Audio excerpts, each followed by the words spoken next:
Welcome to Christ-Centered Living, CCL. Have you ever pleaded with God for someone you love? Not just a quick prayer, but the kind of prayer that rises from deep concern, where you cry out for mercy, not for yourself, but for someone else?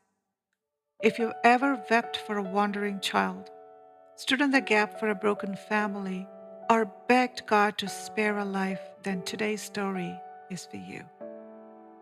Because today, we witness one man intercede for an entire city and a God who listens. Welcome to today's episode, When the Righteous Pray. I'm your host Shirley, and you can find this story in Genesis chapter 18. In the last episode, we met three divine visitors who came to Abraham and Sarah. They ate the meal lovingly prepared for them. And before leaving, one of them, the Lord Himself, declared that within a year Sarah would give birth to a son.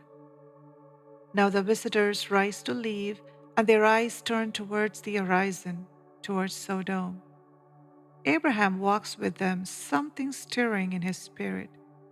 He senses the weight of what's ahead. Then something unusual happens.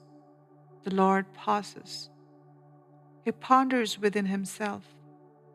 Should I hide from Abraham what I am about to do? After all, he will become a great and mighty nation, and all nations on earth will be blessed through him. And so the Lord lets Abraham in on his plan. He says, "The outcry against Sodom and Gomorrah is great. Their sin is very grave. I will go down and see if the accusations are true. If not, I will know." At that, the two other men walk towards Sodom, but Abraham stays behind alone with God. And now something remarkable happens. Abraham speaks, but not for himself. He thinks of his nephew Lot, who lives in that city. He thinks of innocent lives possibly caught in the crossfire of judgment. He thinks of justice and mercy. And so Abraham steps forward, trembling perhaps, and he says, "Will you really sweep away the righteous with the wicked? What if there are 50 righteous people in the city? Will you spare it for their sake?" And God answers, not with anger, but with mercy. "If I find 50 righteous people in Sodom, I will spare the entire city for their sake." But Abraham isn't done. Something in him dares to hope for more. What if the number is 5 less than 50? "If I find 45, I will not destroy it," says the Lord. Abraham continues, 40, 30, 20. Each time the Lord responds with patience, "For their sake, I will not destroy it." And finally, Abraham speaks once more. "Please, Lord, just one more time. What if only 10 are found righteous?"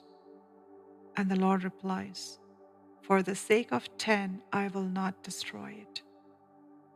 Then the conversation ends, and the Lord departs, and Abraham returns home. But something has shifted, not just in Abraham, but in us who read it. This was not just a negotiation. It was a moment of divine intimacy, where a human heart dared to reason with God, and God welcomed the voice of compassion. Dear listeners, this story isn't about Sodom, it's about prayer. And not just any prayer, it's about intercession. Abraham didn't pray for riches. He didn't ask for victory. He stood in the gap for people who didn't even know they were in danger. And God listened. Not once did the Lord rebuke Abraham for asking.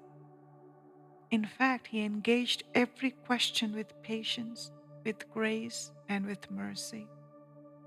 Have you ever prayed like that? Maybe you're carrying someone on your heart today, a child who's wandered afar, a friend living in darkness, a city, a nation, or maybe a community in crisis. Abraham shows us that bold prayers move the heart of God. God is just, but He's also merciful. And when the righteous pray, heaven leans in. So don't stop asking. Don't stop believing. Don't be afraid to plead for mercy, even when the situation seems beyond redemption. The God who listened to Abraham still listens today. Thank you for joining me today. And remember, your voice matters. Your prayers are heard.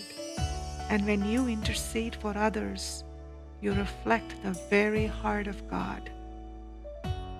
Until next time, keep walking with Him and keep praying bold prayers.